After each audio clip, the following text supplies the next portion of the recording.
न आवे जाए। गुर प्रसादी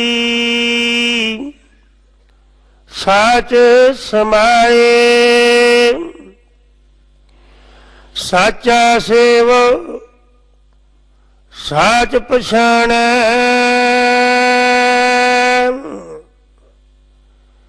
गुर का शब्द हर दर नीसाणै। दर साचा सच शोभा होए।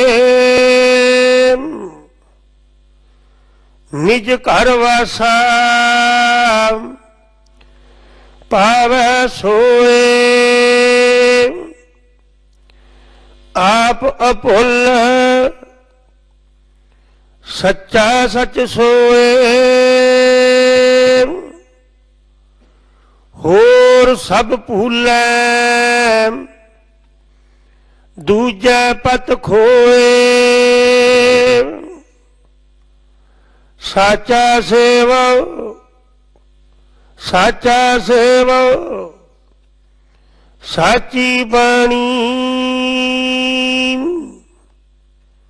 नानक नामे साच समाणी।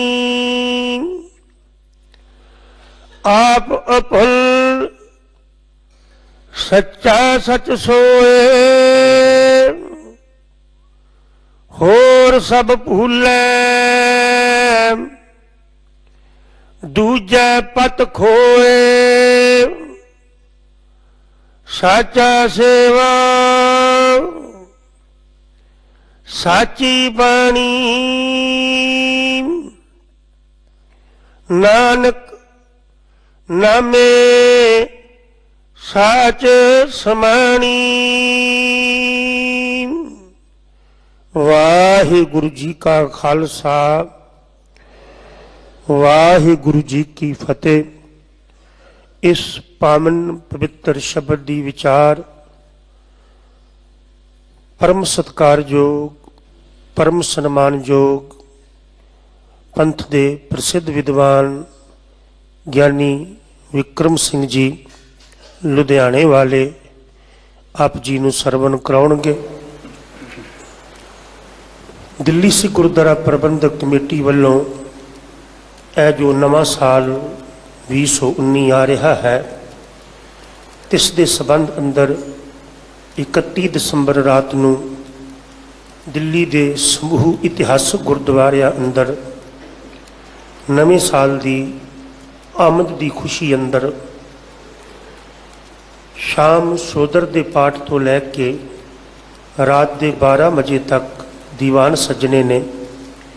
आप जी ने इन्हां दीवाना अंदर दिल्ली के इतिहासक गुरुद्वारे अंदर जो दीवान सजने ने या जिथे भी दीवान सजने ने, आप जी ने हाजरियां भरन की किरपालता करनी। गुरु प्यारी साध संगत जी जद भी आप जी गुरुद्वारा साहब जी की यात्रा करन नतमस्तक होण गुरु साहब जी नूं आउंदे हो किसी भी गुरुद्वारा साहब विच, ते उत्थे दी साफ सफाई का खास ख्याल रखा करिए। और खाली कड़ा प्रसाद के डूने पत्तल आदक पोलोथीन आदक इधर उधर ना सुटिया जाए। उन्होंने डस्टबीन में पाया जाए और जिहड़ी सफाई है वह खास तौर पर ख्याल रखा जाए। कड़ा प्रसाद की देग जद असी लैके घर नूं जाने हाँ तो उन्होंने जोड़ियां वाली जगह पर ना रखा जाए। इस नाल पवित्र कड़ा प्रसाद की देग का निरादर हुंदा है। आओ हुण अगले समय लई पंथ दे प्रसिद्ध विद्वान मानयोग सत्कारयोग ज्ञानी विक्रम सिंह जी आप जी नूं कथा विचार राही गुरु चरणों नाल जोड़नगे जी। वाहिगुरु जी का खालसा वाहिगुरु जी की फतेह। सतनाम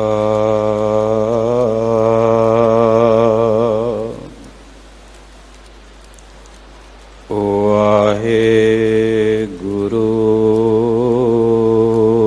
साहिब जीओ।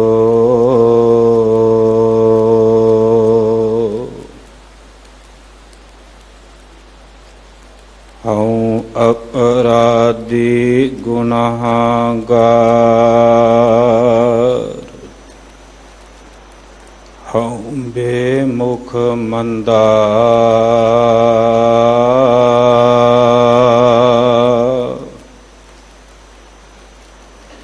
ਚੋਰ ਯਾਰ ਜੁਆਰ।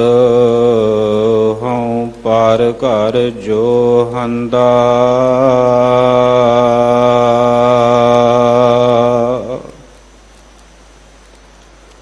ਨਿੰਦਕ ਦੁਸ਼ਟ ਹਰਾਮ ਖੋਰ। ਠਗ ਦੇਸ਼ ਠਗੰਦਾ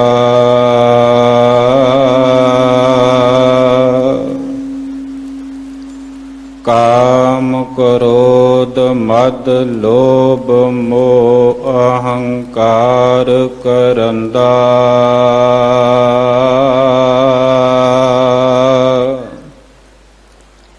ਵਿਸਾਸ ਘਾਤੀ ਅਕਿਰਤ ਘਨ ਮੈਂ ਕੋ ਨਾ ਰਖੰਦਾ।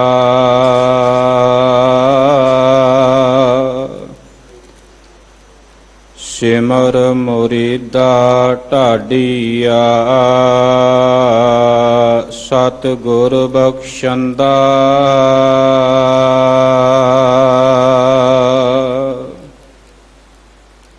ਸਿਮਰ ਮੁਰੀਦਾ ਢਾਡੀਆ ਸਤ ਗੁਰ ਬਖਸ਼ੰਦਾ।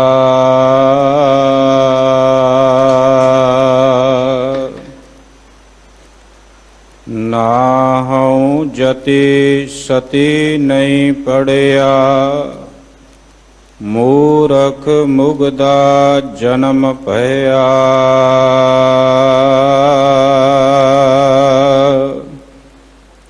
ਪਰਨਵਤ ਨਾਨਕ ਤਿਨ ਕੀ ਸ਼ਰਨਾ। ਜਿਨ ਤੂੰ ਨਾਹੀ ਵਿਸਰਿਆ।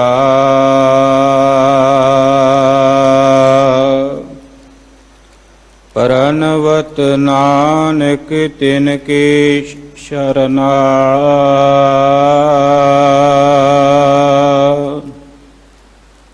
ਜਿਨ ਤੂੰ ਨਾਹੀ ਵਿਸਰਿਆ।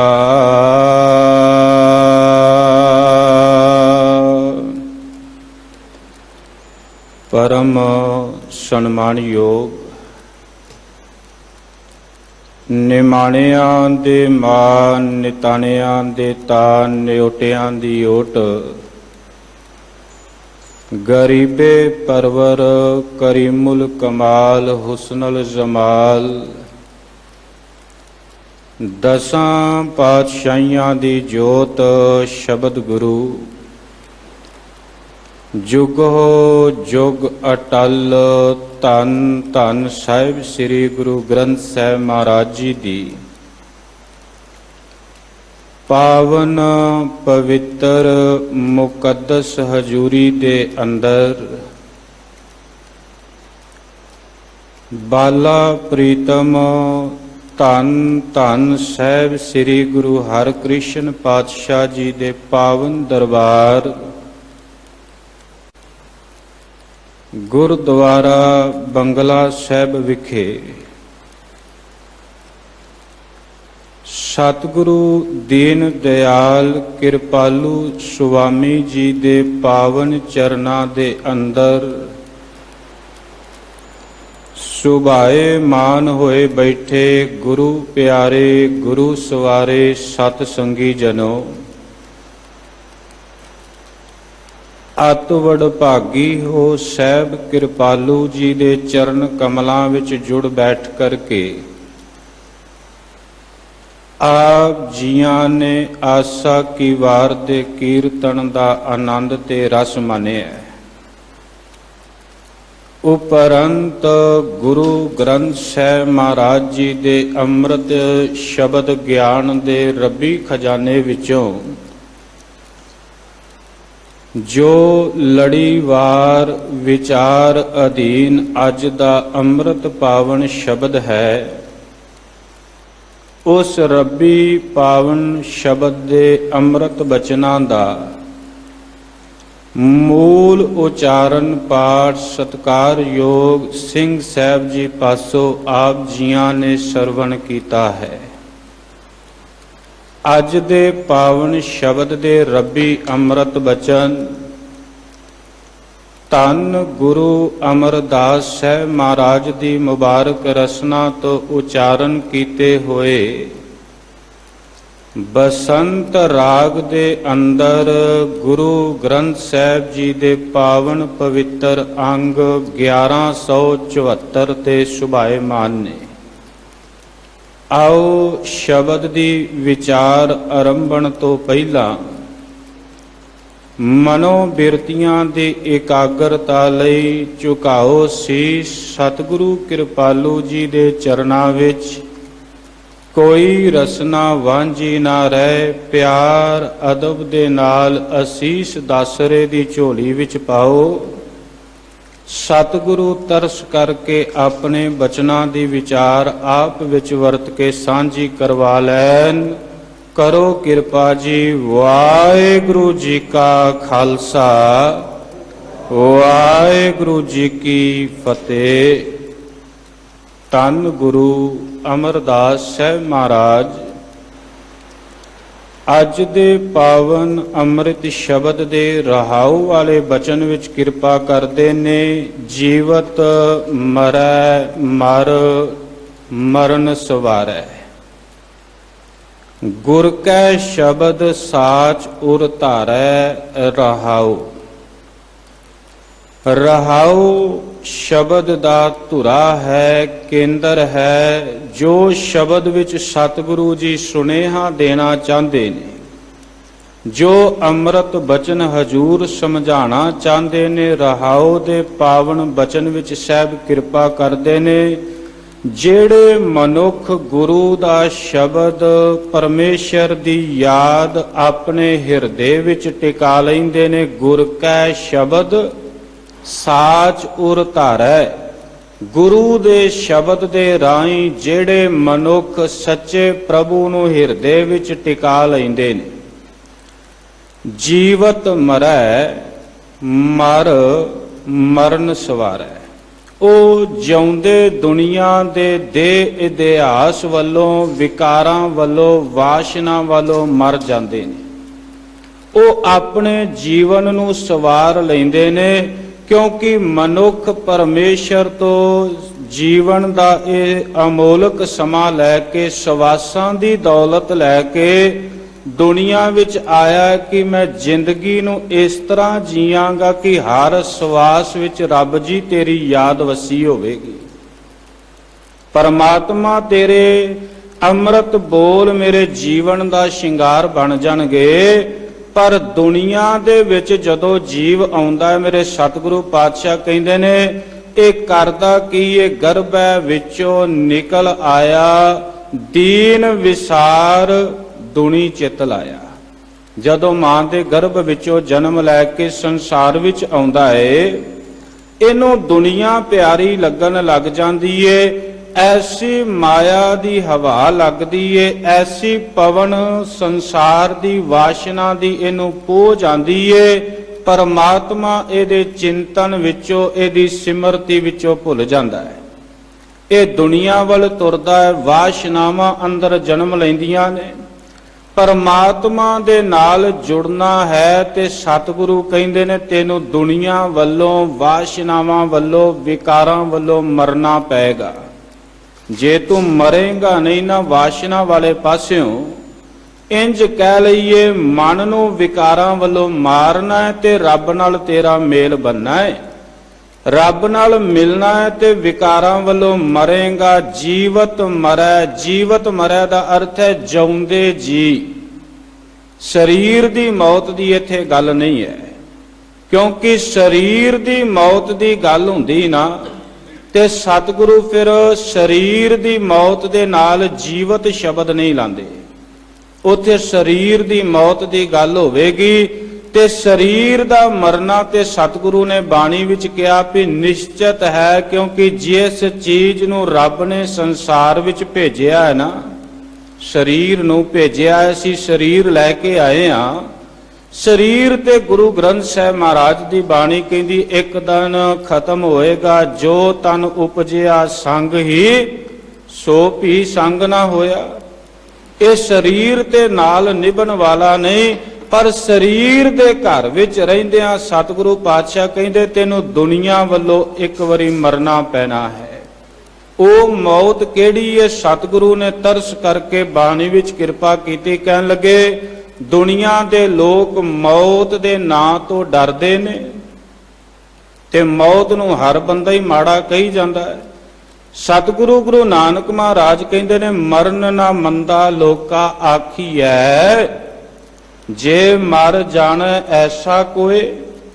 ਇਹ ਮੌਤ ਮਾੜੀ ਨਹੀਂ ਹੈ, ਪਰ ਮਰਨ ਦਾ ਚੱਜ ਆਉਣਾ ਚਾਹੀਦਾ ਹੈ, ਮਰਨ ਦੀ ਜੁਗਤ ਦਾ ਪਤਾ ਲੱਗ ਜਾਏ। ਮਰਨ ਵਾਸਤੇ ਜੀਵਨ ਦੇ ਅੰਦਰ ਗੁਰੂ ਕੋਲੋਂ ਪੁੱਛ ਕੇ ਉਸ ਮਾਰਗ ਦਾ ਕੋਈ ਪਾਂਧੀ ਬਣ ਜਾਏ ਤੇ ਸਾਹਿਬ ਕਹਿੰਦੇ ਮੌਤ ਮਾੜੀ ਨਹੀਂ ਹੈ।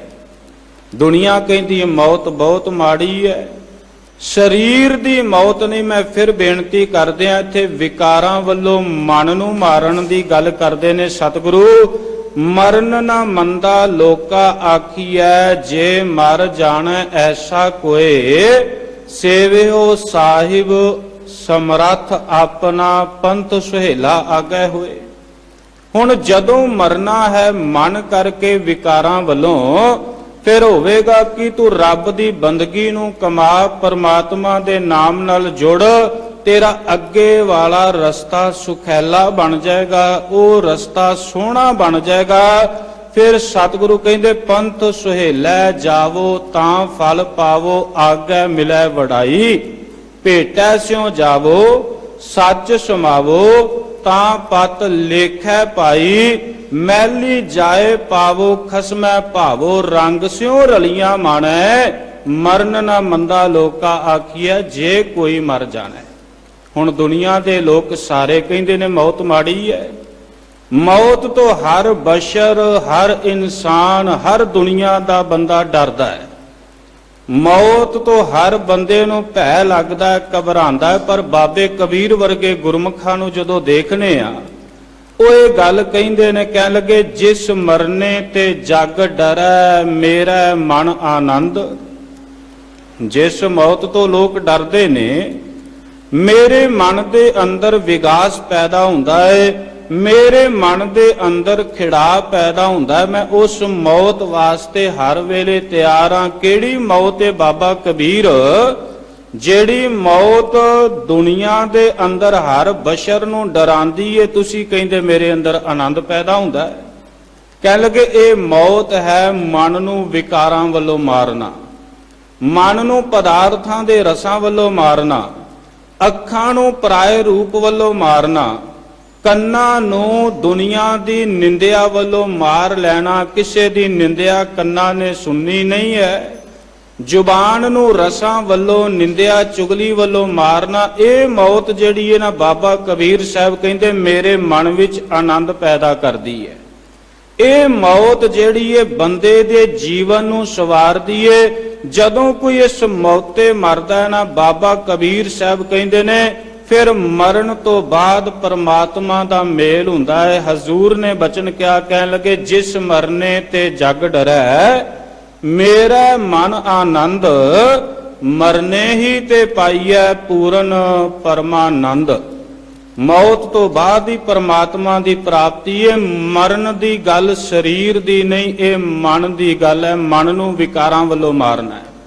ਬਾਬਾ ਕਬੀਰ ਸਾਹਿਬ ਜੀ ਦਾ ਇੱਕ ਅੰਮ੍ਰਿਤ ਪਾਵਨ ਬਚਨ ਹੈ ਰਾਗ ਗੌੜੀ ਦੇ ਅੰਦਰ। ਉਥੇ ਹਜ਼ੂਰ ਕਿਰਪਾ ਕਰਦੇ ਨੇ, ਜੇ ਮਰਨੇ ਸਭ ਜਗਤ ਤਰਾਸਿਆ, ਸੋ ਮਰਨਾ ਗੁਰ ਸ਼ਬਦ ਪ੍ਰਕਾਸ਼ਿਆ।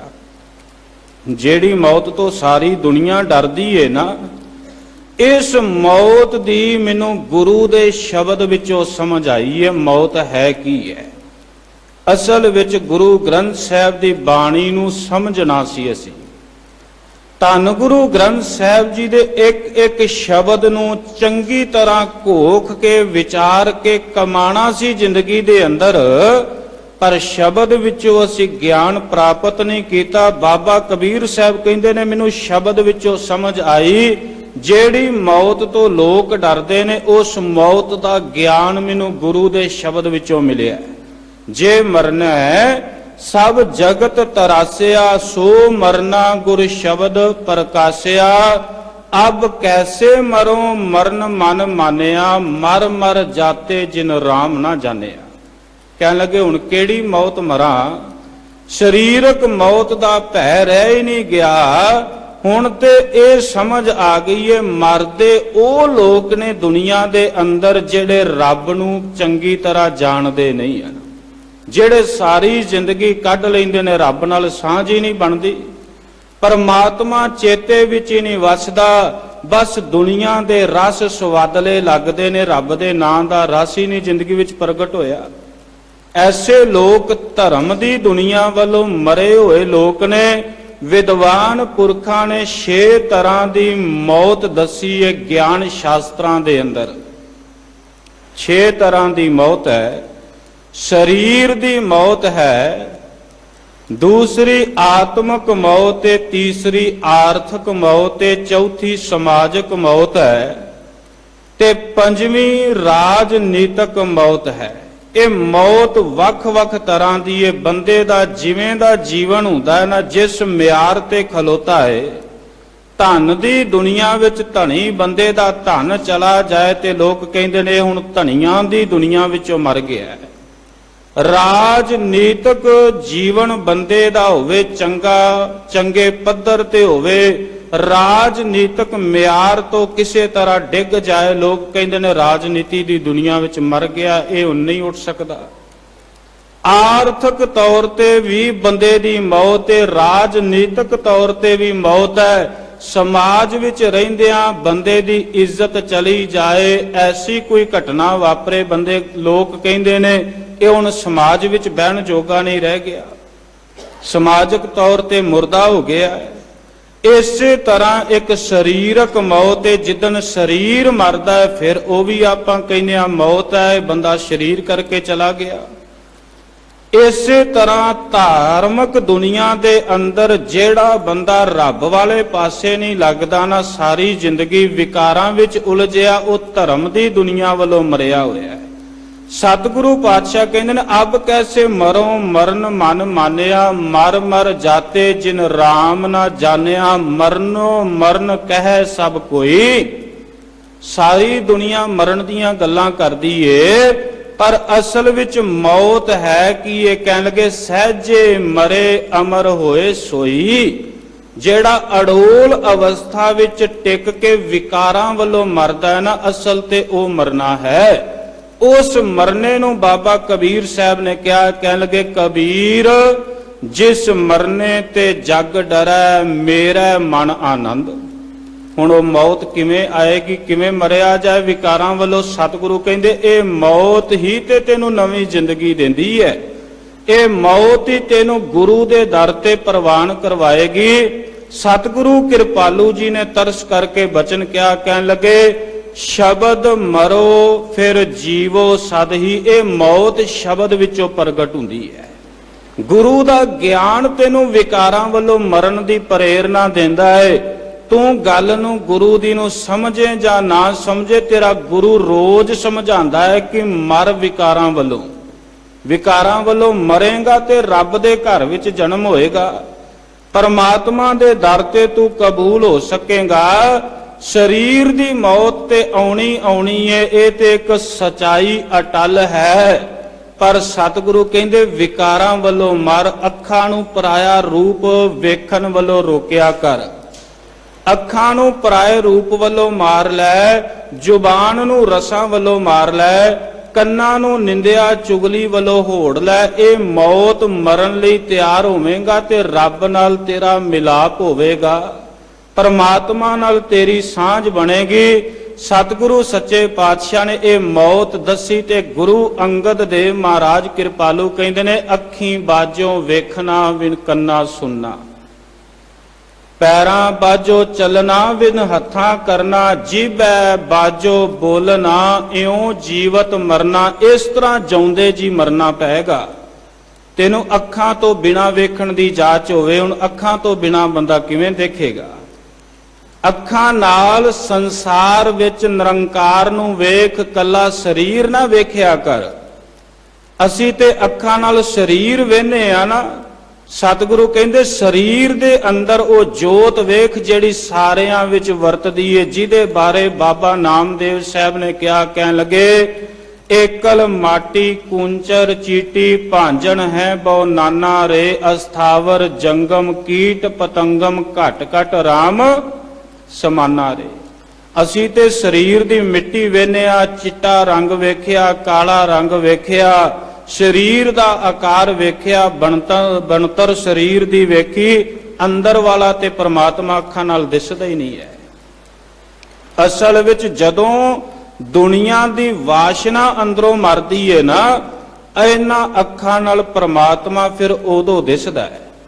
ਉਦੋਂ ਪਹਿਲਾਂ ਖੇਡ ਨਹੀਂ ਬਣਦੀ, ਉਦੋਂ ਪਹਿਲਾਂ ਗੱਲ ਨਹੀਂ ਬਣਦੀ। ਮੇਰੇ ਸਤਿਗੁਰੂ ਨੇ ਕਿਰਪਾ ਕੀਤੀ, ਕਹਿਣ ਲੱਗੇ ਇਸ ਤਰ੍ਹਾਂ ਦੀ ਮੌਤ ਜਦੋਂ ਮਰੇਗਾ ਨਾ, ਫਿਰ ਤੈਨੂੰ ਜਿਉਂਦੇ ਜੀਵ ਵਿਕਾਰਾਂ ਵੱਲੋਂ ਮਰਨਾ। ਧਿਆਨ ਦੇਣਾ ਥੋੜਾ ਜਿਹਾ ਆਪਣੇ ਆਪ ਨੂੰ ਪੜਚੋਲ ਕੇ ਦੇਖੀਏ।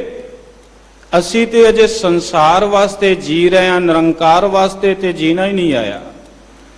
ਅਜੇ ਤੇ ਪਦਾਰਥਾਂ ਦੀ ਦੌੜ ਭੱਜ ਚੱਲ ਰਹੀ ਹੈ ਜ਼ਿੰਦਗੀ ਵਿੱਚ, ਪਰਮਾਤਮਾ ਵਾਲੇ ਪਾਸੇ ਤੇ ਕਦਮ ਪੁੱਟਿਆ ਹੀ ਨਹੀਂ ਹੈ। ਜੀ ਰਹੇ ਹਾਂ ਪਰ ਸੰਸਾਰ ਵਾਸਤੇ, ਰੱਬ ਵਾਸਤੇ ਨਹੀਂ। ਜੱਗ ਵਾਸਤੇ ਜੀ ਰਹੇ ਹਾਂ, ਸੰਸਾਰ ਵਾਸਤੇ ਜੀ ਰਹੇ ਹਾਂ, ਪਦਾਰਥਾਂ ਵਾਸਤੇ ਜੀ ਰਹੇ ਹਾਂ, ਪਰਮਾਤਮਾ ਵਾਸਤੇ ਤੇ ਜੀਵਨ ਅਜੇ ਆਰੰਭ ਹੀ ਨਹੀਂ ਹੋਇਆ। ਅਜੇ ਤੇ ਦੁਨੀਆ ਦਾ ਧਨ ਸੁਰਤੀ ਵਿੱਚ, ਸਿਮਰਤੀ ਵਿੱਚ, ਬਿਰਤੀ ਵਿੱਚ ਟਿਕਿਆ ਹੋਇਆ ਏ। ਰੱਬ ਦੇ ਨਾਮ ਧਨ ਵੱਲ ਤੇ ਪਿਆਰ ਹੀ ਨਹੀਂ ਬਣਿਆ। ਰੱਬ ਵਾਲੇ ਪਾਸੇ ਤੇ ਕਦਮ ਅਜੇ ਪੁੱਟਿਆ ਹੀ ਨਹੀਂ ਜ਼ਿੰਦਗੀ ਵਾਲਾ। ਸਤਿਗੁਰੂ ਪਾਤਸ਼ਾਹ ਕਹਿੰਦੇ ਨੇ ਦੁਨੀਆ ਮਰਨ ਦੀਆਂ ਬਾਤਾਂ ਕਰਦੀ ਏ, ਪਰ ਕਿਸੇ ਨੂੰ ਪਤਾ ਨਹੀਂ ਮਰਨਾ ਕਿਵੇਂ ਹੈ। ਕਿਵੇਂ ਮਰਨਾ ਕਿਸੇ ਨੂੰ ਪਤਾ ਨਹੀਂ ਹੈ। ਮਰਤਾ ਮਰਤਾ ਜਗ ਮੁਆ। ਬਾਬਾ ਕਬੀਰ ਸਾਹਿਬ ਕਹਿੰਦੇ ਨੇ ਕਬੀਰ ਮਰਤਾ ਮਰਤਾ ਜਗ ਮੁਆ, ਮਰ ਭੇ ਨਾ ਜਾਣਿਆ ਕੋਏ। ਮਰਨਾ ਫਿਰ ਵੀ ਕਿਸੇ ਨੂੰ ਨਹੀਂ ਆਇਆ। ਮਰਦੇ ਨੇ ਪੈ ਸਾਰੇ, ਰੋਜ਼ ਮਰ ਰਹੇ ਨੇ। ਖਿਮਾ ਕਰਨਾ ਸੱਚ ਇਹ ਹੈ, ਜ਼ਿੰਦਗੀ ਦੇ ਅੰਦਰ ਅਸੀਂ ਰੋਜ਼ ਸਹਿਮੇ ਹੋਏ ਜੀਵਨ ਜੀ ਰਹੇ ਹਾਂ, ਮਰ ਰਹੇ ਹਾਂ ਰੋਜ਼। ਇੱਕ ਇੱਕ ਸਵਾਸ ਮਰੀ ਜਾ ਰਹੇ ਹਾਂ। ਸਰਫੈ ਸਰਫੈ ਸਦਾ ਸਦਾ ਐਵੇਂ ਗਈ ਵਿਹਾਏ। ਰੋਜ਼ ਮੌਤ ਹੋ ਰਹੀ ਏ ਪਰ ਮਰਨ ਦਾ ਚੱਜ ਨਹੀਂ ਆਇਆ। ਮਰਨਾ ਗੁਰੂ ਸਿਖਾਉਂਦਾ ਕਿਵੇਂ ਮਰਨਾ ਹੈ। ਜਦੋਂ ਮਰਨਾ ਆ ਜਾਂਦਾ ਫਿਰ ਪ੍ਰਮਾਤਮਾ ਮਿਲ ਪੈਂਦਾ ਹੈ। ਅਜੇ ਦੁਨੀਆ ਵੱਲ ਅਸੀਂ ਜੀ ਰਹੇ ਹਾਂ, ਸਾਨੂੰ ਮਰਨਾ ਨਹੀਂ ਆਇਆ। ਅਜੇ ਤੇ ਦੁਨੀਆ ਵੱਲ ਦੌੜੇ ਹੋਏ ਆ। ਸਾਹਿਬ ਬਾਬਾ ਕਬੀਰ ਸਾਹਿਬ ਕਹਿੰਦੇ ਨੇ ਕਬੀਰ ਮਰਤਾ ਮਰਤਾ ਜਗ ਮੁਆ, ਮਰ ਭੇ ਨਾ ਜਾਣਿਆ ਕੋਏ। ਐਸੀ ਮਰਨੀ ਜੇ ਮਰੈ ਬੌਰ ਨਾ ਮਰਨਾ ਹੋਏ। ਐਸੀ ਮਰਨੀ ਤੇ ਕੁਐਸਚਨ ਮਾਰਕ ਪੈਦਾ ਕਰਦਾ ਨਾ, ਕੈਸੀ ਮਰਨੀ। ਹੁਣ ਬਾਬਾ ਕਬੀਰ ਸਾਹਿਬ ਨੇ ਰਮਜ ਰੱਖੀ ਵੀ ਕਿਵੇਂ ਦੀ ਮਰਨੀ ਹੈ। ਜਿਹੜੀ ਮਰੀਏ ਤੇ ਫਿਰ ਮਰਨ ਦੀ ਲੋੜ ਨਹੀਂ ਪੈਂਦੀ, ਦੁਬਾਰਾ ਜੰਮਣ ਮਰਨਾ ਮੁੱਕ ਜਾਂਦਾ ਹੈ। ਗੁਰੂ ਅਮਰਦਾਸ ਸਾਹਿਬ ਪਾਤਸ਼ਾਹ ਨੇ ਇਸ ਰਮਜ ਨੂੰ ਫਿਰ ਖੋਲ ਕੇ ਸਮਝਾਇਆ। ਕਹਿੰਦੇ ਨੇ ਕਿਆ ਜਾਣਾ ਕਿਵ ਮਰਾਂਗੇ, ਕੈਸਾ ਮਰਨਾ ਹੋਏ। ਕਿਸੇ ਨੂੰ ਨਹੀਂ ਪਤਾ ਕਦੋਂ ਮਰਨਾ ਹੈ, ਕਿਵੇਂ ਮਰਨਾ ਹੈ ਤੇ ਕਿੱਥੇ ਮਰਨਾ ਹੈ। ਇਹ ਗੱਲ ਦੁਨੀਆ 'ਚ ਕਿਸੇ ਬਸ਼ਰ ਨੂੰ, ਕਿਸੇ ਇਨਸਾਨ ਨੂੰ ਪਤਾ ਨਹੀਂ ਹੈ। ਕਿਆ ਜਾਣਾ ਕਿ ਮਰਾਂਗੇ, ਕੈਸਾ ਮਰਨਾ ਹੋਏ। ਪਰ ਇੱਕ ਗੱਲ ਸੱਚੀ ਹੈ ਤੇ ਹਕੀਕਤ ਹੈ। ਗੁਰੂ ਅਮਰਦਾਸ ਪਾਤਸ਼ਾਹ ਕਹਿੰਦੇ ਨੇ ਜੇਕਰ ਸਾਹਿਬ ਮਨੋ ਨਾ ਵਿਸਰੈ ਤਾਂ ਸਹਿਲਾ ਮਰਨਾ ਹੋਏ। ਮਰਨੇ ਤੇ ਜਗਤ ਡਰੈ, ਜੀਵਿਆ ਲੋੜੈ ਸਭ ਕੋਏ। ਦੁਨੀਆ ਮੌਤ ਤੋਂ ਡਰਦੀ ਏ, ਸਰੀਰ ਨਾ ਮਰ ਜਾਏ ਕਿਤੇ। ਕਿਤੇ ਸਰੀਰ ਦੀ ਮੌਤ ਨਾ ਹੋਵੇ। ਕਿੰਨਾ ਕੁ ਸੰਭਾਲ ਕੇ ਰੱਖੇਗਾ। ਇੱਕ ਦਿਨ ਤੇ ਉਹ ਖੇਡ ਵਰਤਣੀ ਹੈ, ਮੌਤ ਨੇ ਆਉਣਾ ਤੇ ਨਾਲ ਜਾਣਾ ਪਏਗਾ। ਸਰੀਰ ਤੇ ਖਾਕ ਤੋਂ ਬਣਿਆ, ਖਾਕ ਵਿੱਚ ਮਿਲ ਜਾਣਾ ਹੈ। ਪਰ ਸਤਿਗੁਰੂ ਪਾਤਸ਼ਾਹ ਕਹਿੰਦੇ ਨੇ ਗੁਰ ਪ੍ਰਸਾਦੀ ਹੁਕਮੈ, ਗੁਰ ਪ੍ਰਸਾਦੀ ਜੇ ਮਰੈ ਹੁਕਮੈ ਬੂਝੈ ਸੋਏ। ਨਾਨਕ ਐਸੀ ਮਰਨੀ ਜੇ ਮਰੈ ਤਾਂ ਸਦ ਜੀਵਨ ਹੋਏ। ਜੇ ਇਹੋ ਜੀ ਮੌਤ ਮਰੇਗਾ ਫਿਰ ਸਦੀਵੀ ਜ਼ਿੰਦਗੀ ਮਿਲੇਗੀ। ਔਰ ਸੱਚ ਇਹ ਜੇ ਗੁਰੂ ਦਰ ਤੇ ਆ ਕੇ ਤੇ ਪਹਿਲੀ ਗੱਲ ਹੀ ਗੁਰੂ ਨਾਨਕ ਦਾ ਘਰ ਇਹ ਸਿਖਾਉਂਦਾ, ਪਹਿਲਾ ਮਰਨ ਕਬੂਲ। ਇਹ ਕਬੂਲ ਕਰ। ਅਸੀਂ ਕਬੂਲ ਕਰਦੇ ਨਹੀਂ, ਅਸੀਂ ਤੇ ਜ਼ਿੰਦਗੀ ਦੀ ਆਸ ਲੈ ਕੇ ਗੁਰਦੁਆਰੇ ਤੱਕ ਆਉਂਦੇ ਆ। ਬਾਬਾ ਜੀ ਕਿਰਪਾ ਕਰਿਆ ਜੇ, ਆ ਵੀ ਚੀਜ਼ ਦੇ ਦਿਆ ਜੇ, ਆ ਵੀ ਦੇ ਦਿਆ ਜੇ, ਆ ਵੀ ਸਾਡੀ ਲੋੜ ਹੈ। ਮਰਨ ਦੀ ਤੇ ਖੁਆਇਸ਼ ਹੀ ਨਹੀਂ ਅੰਦਰ ਪੈਦਾ ਹੋਈ। ਔਰ ਪਹਿਲਾ ਸਬਕ ਹੀ ਇਹ ਹੈ ਸਤਿਗੁਰੂ ਦਾ, ਕਹਿਣ ਲੱਗੇ ਜੇ ਮੇਰੇ ਕੋਲ ਆਉਣਾ ਹੈ ਤੇ ਮਰਨ ਲਈ ਤਿਆਰ ਹੋ। ਪਹਿਲਾ ਮਰਨ ਕਬੂਲ, ਜੀਵਨ ਕੀ ਛੱਡ ਆਸ। ਜ਼ਿੰਦਗੀ ਦੀ ਆਸ ਨਾ ਲਾ ਕੇ ਆਇਆ ਕਰ। ਮੇਰੇ ਕੋਲ ਆਉਣਾ ਤੇ ਸੰਸਾਰ ਵੱਲੋਂ ਮਰ ਕੇ ਆ। ਮੇਰੇ ਕੋਲ ਆਉਣਾ ਹੈ, ਜੇ ਮੇਰੇ ਦਰ ਤੇ ਪ੍ਰਵਾਨ ਹੋਣਾ ਹੈ ਨਾ, ਤੇ ਜੀਵਨ ਕੀ ਛੱਡ ਆਸ, ਜ਼ਿੰਦਗੀ ਦੀ ਆਸ ਛੱਡ ਕੇ ਆਇਆ ਕਰ। ਇਹ ਨਾ ਸੋਚਿਆ ਕਰ ਇੰਨੇ ਪਦਾਰਥ ਰੱਬ ਦੇਗਾ, ਮੈਂ ਰੱਬ ਦੇ ਦਰ ਤੇ ਜਾਵਾਂਗਾ, ਮੇਰਾ ਦੁਨੀਆ ਵਿੱਚ ਨਾਮ ਨਾ ਹੋਏਗਾ, ਮੈਂ ਇਹ ਕਰਾਂਗਾ, ਇਹ ਪ੍ਰਾਪਤ ਹੋ ਜਾਏਗਾ। ਸਤਿਗੁਰੂ ਕਹਿੰਦੇ ਇਹ ਦੁਨੀਆ ਦੀ ਆਸ ਦੁਨੀਆ ਤੱਕ ਹੀ ਛੱਡ ਆਇਆ ਕਰ।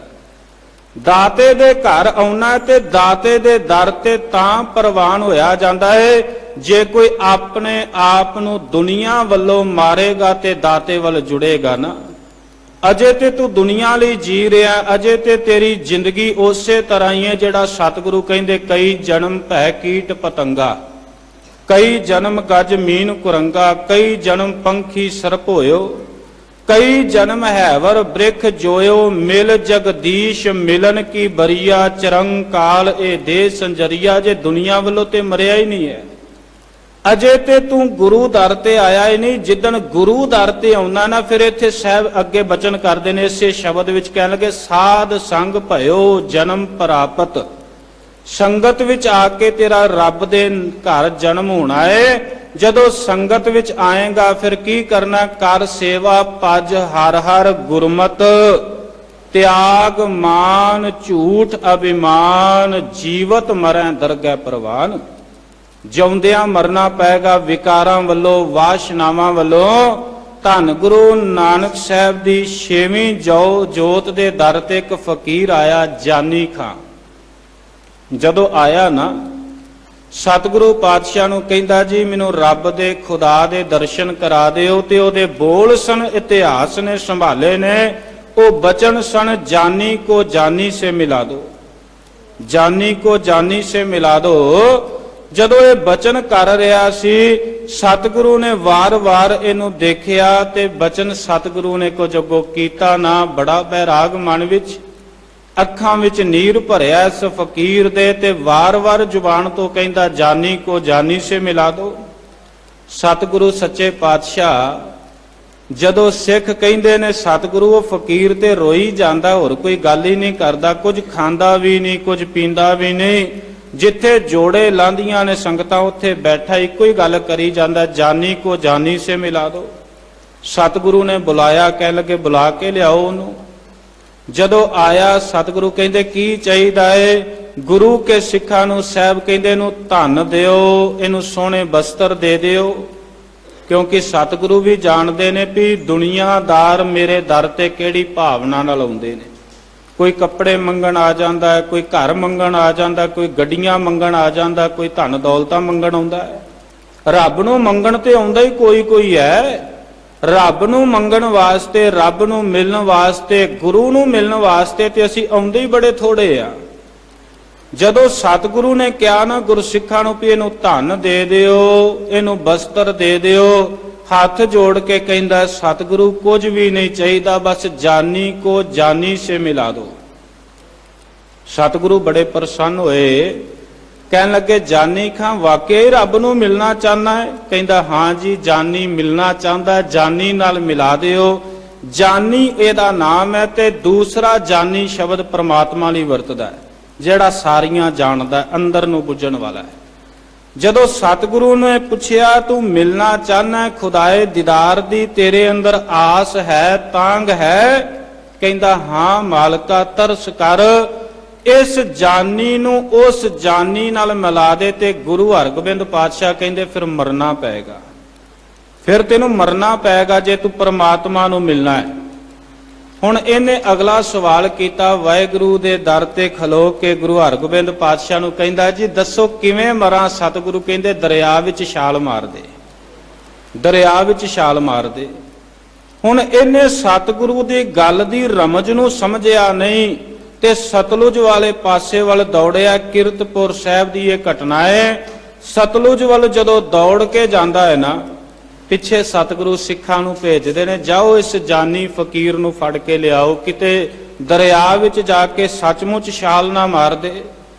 ਵਾਪਸ ਗੁਰੂ ਕੇ ਸਿੱਖ ਫੜ ਕੇ ਲਿਆਉਂਦੇ ਨੇ।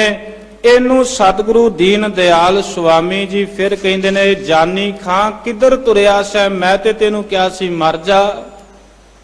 ਸਤਿਗੁਰੂ ਤੁਸੀਂ ਤੇ ਕਿਹਾ ਸੀ ਮਰ ਜਾ, ਮੈਂ ਮਰਨੀ ਤੇ ਚੱਲਾ ਸਾਂ। ਸਤਿਗੁਰੂ ਕਹਿੰਦੇ, ਕਿਵੇਂ ਮਰਨ ਚੱਲਾ ਸੈ? ਹਜ਼ੂਰ ਆਪ ਜੀ ਨੇ ਤੇ ਕਿਹਾ ਵੀ ਦਰਿਆ ਵਿੱਚ ਛਾਲ ਮਾਰ ਦੇ। ਜਦੋਂ ਤੁਰਿਆ ਵੀ ਦਰਿਆ ਵਿੱਚ ਛਾਲ ਮਾਰ ਕੇ ਮਰਨਾ, ਸਤਿਗੁਰੂ ਕਹਿੰਦੇ ਤੂੰ ਮੇਰੀ ਗੱਲ ਸਮਝਿਆ ਨਹੀਂ। ਮੇਰਾ ਕਹਿਣ ਦਾ ਭਾਵ ਸੀ ਮਰ ਜਾ, ਖੁਦਾ ਨੂੰ ਮਿਲਣਾ ਹੀ ਤੇ ਦੁਨੀਆ ਦੀਆਂ ਵਾਸ਼ਨਾ ਵੱਲੋਂ ਮਰ ਜਾ, ਖੁਦਾ ਨੂੰ ਮਿਲਣਾ ਹੀ ਤੇ ਵਿਕਾਰਾਂ ਵੱਲੋਂ ਮਰ ਜਾ। ਤੂੰ ਪੁੱਛਿਆ ਸੀ ਮਰਾਂ ਕਿਵੇਂ, ਤੇ ਮੇਰੇ ਕਹਿਣ ਦਾ ਭਾਵ ਸੀ ਗੁਰੂ ਸ਼ਬਦ ਦਰਿਆ ਵਿੱਚ ਛਾਲ ਮਾਰ। ਸ਼ਬਦ ਦਰਿਆ ਵਿੱਚ ਜਦੋਂ ਡੁੱਬੇਗਾ ਤੈਨੂੰ ਗੁਰੂ ਦਾ ਸ਼ਬਦ ਦੁਨੀਆ ਵੱਲੋਂ ਮਰਨਾ ਸਿਖਾ ਦੇਗਾ। ਦੁਨੀਆ ਵੱਲੋਂ ਮਰੇਗਾ ਤੇ ਰੱਬ ਮਿਲੇਗਾ। ਜੇ ਤੂੰ ਦੁਨੀਆ ਵਾਸਤੇ ਵੀ ਜੀ ਰਿਹਾ, ਤੇਰੀ ਜ਼ੁਬਾਨ ਰਸਾਂ ਵਾਸਤੇ ਵੀ ਜੀ ਰਹੀ ਹੈ, ਤੇ ਅੰਦਰ ਰੱਬ ਦਾ ਰਸ ਕਿੱਥੋਂ ਪ੍ਰਗਟ ਹੋਏਗਾ? ਕਦੀ ਦੇਖਿਆ ਜੇ ਆਪਾਂ ਹੁਣ ਸ਼ਹੀਦੀ ਦਿਹਾੜੇ ਮਨਾਏ ਨੇ ਨਾ, ਚਮਕੌਰ ਸਾਹਿਬ ਦਾ ਸਾਕਾ, ਛੋਟੇ ਸਾਹਿਬਜ਼ਾਦਿਆਂ ਦੀਆਂ ਸ਼ਹਾਦਤਾਂ, ਕਦੀ ਉਹ ਚਮਕੌਰ ਦੀ ਗੜੀ ਨੂੰ ਦੇਖੋ ਧਿਆਨ ਨਾਲ, ਕਿ ਉੱਥੇ ਜ਼ਬਾਨ ਦੇ ਰਸਾਂ ਵਿੱਚ ਉਲਝੇ ਹੋਏ ਗੁਰੂ ਕੇ ਪਿਆਰੇ ਜੂਝਦੇ ਨੇ। ਉਹ ਪਿਆਰੇ ਸਨ ਜਿਨ੍ਹਾਂ ਨੂੰ ਸਤਿਗੁਰੂ ਨੇ ਨੰਗੀ ਸ਼ਮਸ਼ੀਰ ਕਰਕੇ ਕਦੀ ਕੇਸਗੜ੍ਹ ਦੀ ਧਰਤੀ ਤੇ ਖਲੋ ਕੇ ਆਵਾਜ਼ ਮਾਰ ਕੇ ਕਿਹਾ ਸੀ, ਮੈਨੂੰ ਸੀਸ ਦੀ ਲੋੜ ਹੈ, ਮੈਨੂੰ ਸੀਸ ਦੀ ਲੋੜ ਹੈ। ਉਹ ਫਿਰ ਜਿਨ੍ਹਾਂ ਨੇ ਸੀਸ ਦਿੱਤੇ, ਜਿਹੜੇ ਸ਼ਬਦ ਦੀ ਮੌਤ ਮਰੇ, ਜਿਹੜੇ ਗੁਰੂ ਦੇ ਹੁਕਮ ਵਿੱਚ ਤੁਰ ਕੇ ਅੰਦਰੋਂ ਦੁਨੀਆ ਵੱਲੋਂ ਦੇਹ ਅਧਿਆਸ ਵੱਲੋਂ ਮਰੇ ਹੋਏ ਸਨ, ਉਹਨਾਂ ਨੇ ਆ ਕੇ ਫਿਰ ਆਪਣੇ ਆਪ ਦੇ ਤਨ ਦੇ ਬਲਿਦਾਨ ਦਿੱਤੇ ਨੇ। ਚਮਕੌਰ ਦੀ ਗੜੀ ਵਿੱਚ ਜਦੋਂ ਸਤਿਗੁਰੂ ਦੀਨ ਦਿਆਲ ਸੁਆਮੀ ਕੱਚੀ ਗੜੀ ਵਿੱਚ ਪਹੁੰਚੇ ਨੇ, ਉਸ ਕੱਚੀ ਗੜੀ ਦੇ ਅੰਦਰ ਧਿਆਨ ਨਾਲ ਦੇਖੋ, ਜਦੋਂ ਸਤਿਗੁਰੂ ਪਹੁੰਚਦੇ ਨੇ, ਇੱਕ ਵਿਦਵਾਨ ਕਹਿੰਦਾ ਗੁਰੂ ਗੋਬਿੰਦ ਸਿੰਘ ਪਾਤਸ਼ਾਹ ਕੱਚੀ ਗੜੀ 'ਚ ਸ਼ਮਸ਼ੀਰ ਲੈ ਕੇ ਖਲੋਤੇ ਤੇ ਫਿਰ ਬੋਲੇ, ਦਸ਼ਮੇਸ਼ ਜੀ ਚੰਡੀ ਲਸ਼ਕਾ ਕੇ 10 ਲੱਖ ਵੈਰੀ ਪਾਲਿਆ ਘੇਰਾ ਹੈ ਆ ਕੇ। ਮੈਂ ਸਿੰਘ ਸਮਝਾਂਗਾ ਉਸ ਨੂੰ ਜੋ ਲੜੇਗਾ ਰਨ ਵਿੱਚ ਜਾ ਕੇ, 1.25 ਲੱਖ ਨਾਲ ਲੜੇਗਾ ਕੱਲਾ ਹਿੱਕ ਢਾ ਕੇ। ਮੈਂ ਆਇਆ ਪੁਰਖ ਅਕਾਲ ਤੋਂ ਆਗਿਆ ਪਾ ਕੇ, ਮੈਂ ਪੰਥ ਜਿਉਂਦਾ ਰੱਖਣਾ ਪੁੱਤ ਭੇਟ ਚੜਾ ਕੇ। ਗੁਰੂ ਨੇ ਫਿਰ ਇਹ ਬਚਨ ਕਿਹਾ ਤੇ ਉਥੇ ਉਹ ਮਰਜੀਵੜੇ ਮੈਦਾਨ ਵਿੱਚ ਨਿਤਰੇ ਜਿਹੜੇ ਸੰਸਾਰ ਵੱਲੋਂ ਮਰੇ ਹੋਏ ਸਨ ਤੇ ਗੁਰੂ ਦੇ ਘਰ ਜਿਨ੍ਹਾਂ ਦਾ ਜਨਮ ਹੋਇਆ ਸੀ, ਉਹਨਾਂ ਨੂੰ ਗੁਰੂ ਨੇ ਆਪ ਜੀਵਨ ਦੀ ਜੁਗਤ ਸਮਝਾਈ ਤੇ ਉਹ ਰਨ ਤੱਤੇ ਵਿੱਚ ਜੂਝ ਕੇ ਸ਼ਹਾਦਤਾਂ ਪਾ ਗਏ ਨੇ। 2 ਗੁਰੂ ਦੇ ਫਰਜ਼ੰਦ ਅਤੇ ਮਾਂ ਗੁਜਰ ਕੌਰ ਆਪਾਂ ਇਤਿਹਾਸ ਤੋਂ ਜਾਣੂ ਆ। ਸਤਿਗੁਰੂ ਸੱਚੇ ਪਾਤਸ਼ਾਹ ਦੇ ਲਾਲ ਕੰਧਾਂ ਵਿੱਚ ਚਿਣ ਕੇ ਸ਼ਹੀਦ ਕੀਤੇ ਗਏ। ਉਹ ਸੰਸਾਰ ਦੇ ਦੇਹ ਅਧਿਆਸ ਵੱਲੋਂ ਮਰੇ ਹੋਏ ਨੇ। ਉਹਨਾਂ ਨੇ ਜੀਵਨ ਨੂੰ ਸਵਾਰਿਆ ਹੋਇਆ ਏ। ਅੱਜ ਦੇ ਦਿਨ ਧੰਨ ਗੁਰੂ ਗੋਬਿੰਦ ਸਿੰਘ ਮਹਾਰਾਜ ਸੱਚੇ ਪਾਤਸ਼ਾਹ ਦੇ ਛੋਟੇ ਫਰਜ਼ੰਦਾਂ ਦਾ ਤੇ ਮਾਤਾ ਗੁਜਰ ਕੌਰ ਜੀ ਦਾ ਅੰਤਿਮ ਸੰਸਕਾਰ ਬਾਬਾ ਟੋਡਰ ਮੱਲ ਜੀ ਨੇ ਇਸ ਸਰਹੰਦ ਦੀ ਧਰਤੀ ਤੇ ਕੀਤਾ। ਉਸ ਮਰਜੀਵੜੇ ਨੇ ਵੀ ਆਪਣਾ ਧਰਮ ਨਿਭਾਇਆ। ਉਹ ਦੁਨੀਆ ਦੇ ਧਨ ਵਾਸਤੇ ਨਹੀਂ ਸੀ ਜੀ ਰਿਹਾ, ਉਹਨੇ ਦੁਨੀਆ ਦਾ ਧਨ ਗੁਰੂ ਦੀ ਸੇਵਾ ਦੇ ਲੇਖੇ ਲਾਇਆ। ਜਦੋਂ ਸੂਬੇ ਸਰਹੰਦ ਨੂੰ ਉਹਨੇ ਕਿਹਾ ਨਾ ਕਿ ਮੈਂ ਇਹਨਾਂ ਬੱਚਿਆਂ ਦਾ ਮਾਤਾ ਜੀ ਦਾ ਸੰਸਕਾਰ ਕਰਨਾ ਚਾਹਨਾ, ਤੇ ਅੰਤਿਮ ਸੰਸਕਾਰ ਕਰਨ ਦੀ ਮੈਨੂੰ ਸੇਵਾ ਦਿੱਤੀ ਜਾਏ, ਤੇ ਉਸ ਵਕਤ ਸੂਬੇ ਸਰਹੰਦ ਨੇ ਕਿਹਾ ਸੀ ਵੀ ਇਹਨਾਂ ਵਾਸਤੇ ਇੱਥੇ ਧਰਤੀ ਨਹੀਂ ਹੈ, ਇਹਨਾਂ ਦਾ ਸੰਸਕਾਰ ਨਹੀਂ ਹੋ ਸਕਦਾ। ਤੇ ਸੂਬੇ ਸਰਹੰਦ ਨੂੰ ਫਿਰ ਬਚਨ ਉਹਨੇ ਕਿਹਾ ਸੀ, ਤੂੰ ਮੂੰਹੋਂ ਬੋਲ ਕੇ ਦੱਸ ਮੈਨੂੰ ਥੋੜੀ ਜੀ ਜ਼ਮੀਨ ਚਾਹੀਦੀ ਹੈ, ਮੈਂ ਇਹਨਾਂ ਦਾ ਸੰਸਕਾਰ ਕਰਨਾ ਚਾਹਨਾ, ਮੈਂ ਕੀਮਤ ਅਦਾ ਕਰਾਂਗਾ ਉਸ ਜ਼ਮੀਨ ਦੀ, ਉਸ ਜ਼ਮੀਨ ਦਾ ਮੁੱਲ ਤਾਰਾਂਗਾ। ਸੂਬਾ ਸਰਹੰਦ ਕਹਿੰਦਾ ਫਿਰ ਮੁੱਲ ਤਾਰਨਾ ਚਾਹਨਾ, ਜਿੰਨੀ ਥਾਂ ਚਾਹੀਦੀ ਏ ਓਨੀ ਥਾਂ ਵਿੱਚ ਮੋਹਰਾਂ ਖੜੀਆਂ ਕਰ, ਓਨੀ ਥਾਂ ਵਿੱਚ ਮੋਹਰਾਂ ਖੜੀਆਂ ਕਰੇਗਾ ਤੇ ਫਿਰ ਤੇਰੀ ਇਹ ਜਿਹੜੀ ਧਰਤੀ ਤੈਨੂੰ ਦਿੱਤੀ ਜਾਏਗੀ ਅੰਤਿਮ ਸੰਸਕਾਰ ਵਾਸਤੇ। ਦੁਨੀਆ ਦਾ ਇਤਿਹਾਸ ਕਹਿੰਦਾ ਇੰਨੀ ਮਹਿੰਗੀ ਧਰਤੀ ਨਾ ਕਿਤੇ ਵਿਕੀਏ, ਨਾ ਕਿਸੇ ਦੁਨੀਆਦਾਰ ਨੇ ਖਰੀਦੀਏ। 78,000 ਮੋਹਰਾਂ ਖੜੀਆਂ ਕਰਕੇ ਉਸ ਗੁਰੂ ਕੇ ਪਿਆਰੇ ਸੇਵਕ ਨੇ ਸਾਹਿਬਜ਼ਾਦਿਆਂ ਅਤੇ ਮਾਤਾ ਗੁਜਰ ਕੌਰ ਦੇ ਅੰਤਿਮ ਸੰਸਕਾਰ ਵਾਸਤੇ 4 ਫੁੱਟ ਧਰਤੀ ਦਾ ਟੁਕੜਾ ਖਰੀਦਿਆ। 4 ਫੁੱਟ ਧਰਤੀ ਦਾ ਟੁਕੜਾ ਖਰੀਦ ਕੇ ਉਸ ਧਰਤੀ ਤੇ ਫਿਰ ਅੰਤਿਮ ਸੰਸਕਾਰ ਜਦੋਂ ਕਰਦਾ ਸਾਹਿਬਜ਼ਾਦਿਆਂ ਦਾ, ਉਹਦੀ ਅਜੋਕੇ ਯੁੱਗ ਦੇ ਵਿੱਚ 2 ਅਰਬ 50 ਕਰੋੜ ਦੀ ਕੀਮਤ ਬਣਦੀ ਹੈ ਸਿਰਫ 4 ਫੁੱਟ ਧਰਤੀ ਦੇ ਟੁਕੜੇ ਦੀ, ਜਿੱਥੇ ਸਾਹਿਬਜ਼ਾਦਿਆਂ ਦਾ ਸੰਸਕਾਰ ਕੀਤਾ ਗਿਆ। ਜਦੋਂ ਇਹ ਘਟਨਾਵਾਂ ਸਾਰੀਆਂ ਜਾ ਕੇ ਨੂਰੇ ਮਾਹੀ ਨੇ ਦਸ਼ਮੇਸ਼ ਪਿਤਾ ਨੂੰ ਸੁਣਾਈਆਂ ਨੇ, ਤੇ ਦਸ਼ਮੇਸ਼ ਪਿਤਾ ਵੱਲ ਦੇਖ ਕੇ ਭਾਈ ਦਇਆ ਸਿੰਘ ਨੇ ਕਿਹਾ ਸੀ, ਸ਼ਹਿਨशाह ਕੀ ਭਾਣਾ ਵਰਤਿਆ ਏ, ਪੁੱਤਰ ਸਾਰੇ ਹੀ ਸ਼ਹਾਦਤਾਂ ਦੇ ਜਾਮ ਪੀ ਗਏ ਨੇ। ਤੇ ਦਸ਼ਮੇਸ਼ ਨੇ ਕਿਹਾ ਸੀ, ਦਇਆ ਸਿੰਘਾ ਅੱਜ ਦਾ ਦਿਨ ਮੈਨੂੰ ਸ਼ਹਿਨशाह ਨਾ ਕਹਿ, ਓਏ ਬੱਚਿਆ ਅੱਜ ਦਾ ਦਿਨ ਮੈਨੂੰ ਸ਼ਹਿਨशाह ਨਾ ਕਹਿ, ਸਤਿਗੁਰੂ ਪਾਤਸ਼ਾਹ ਤੁਹਾਨੂੰ ਕਿਉਂ ਸ਼ਹਿਨशाह ਨਾ ਕਹੀਏ। ਤੇ ਸਾਹਿਬ ਨੇ ਕਿਹਾ ਸੀ, ਜਦੋਂ ਲੋੜ ਪਈ ਦੇਸ਼ ਨੂੰ ਪਿਤਾ ਦੇਸ਼ ਤੋਂ ਵਾਰਿਆ ਮੈਂ, ਮਾਂ ਗੁਜਰੀ ਵਿੱਚ ਸਰਹੰਦ ਗੁਜਰੀ, ਸਮਾਂ ਗੁਜਰਿਆ ਜਿਵੇਂ ਗੁਜ਼ਾਰਿਆ ਮੈਂ, 4 ਪੁੱਤਰ ਸਨ ਮੈਨੂੰ ਅਕਾਲ ਬਖਸ਼ੇ, ਜੋੜਾ ਜੋੜਾ ਕਰਕੇ ਤੇ ਵਾਰਿਆ ਮੈਂ, ਓਏ ਮਤ ਸਿੰਘੋ ਮੈਨੂੰ ਸ਼ਹਿਨशाह ਆਖੋ, ਕਿਸ਼ਤਾਂ ਨਾਲ ਤੇ ਕਰਜ਼ ਉਤਾਰਿਆ ਮੈਂ ਤੇ ਕਿਸ਼ਤਾਂ ਨਾਲ ਰੱਬ ਦਾ ਕਰਜ਼ ਲਾਇਆ ਏ। ਉਹ ਗੁਰੂ ਕੇ ਸਿੱਖੋ, ਦੁਨੀਆ ਵਾਸਤੇ ਜੀ ਰਹੇ ਆ, ਗੁਰੂ ਵਾਸਤੇ ਕਿਦਣ ਜੀਣਾ ਸ਼ੁਰੂ ਕਰਾਂਗੇ। ਅਜੇ ਤੇ ਦੁਨੀਆ ਵਾਸਤੇ ਜੀ ਰਹੇ ਆ, ਗੁਰੂ ਵਾਸਤੇ ਜੀਵਾਂਗੇ ਉਦਣ ਜਿੱਦਣ ਗੁਰੂ ਦਾ ਅੰਮ੍ਰਿਤ ਪਿਆਰਾ ਲੱਗਣ ਲੱਗ ਜਾਏਗਾ, ਜਿੱਦਣ ਗੁਰੂ ਦੀ ਬਾਣੀ ਪਿਆਰੀ ਲੱਗਣ ਲੱਗ ਜਾਏਗੀ, ਜਿੱਦਣ ਦਸ਼ਮੇਸ਼ ਦੀ ਸਿੱਖੀ ਸੀਨੇ ਵਿੱਚ ਘਰ ਬਣਾ ਕੇ ਬਹਿ ਜਾਏਗੀ।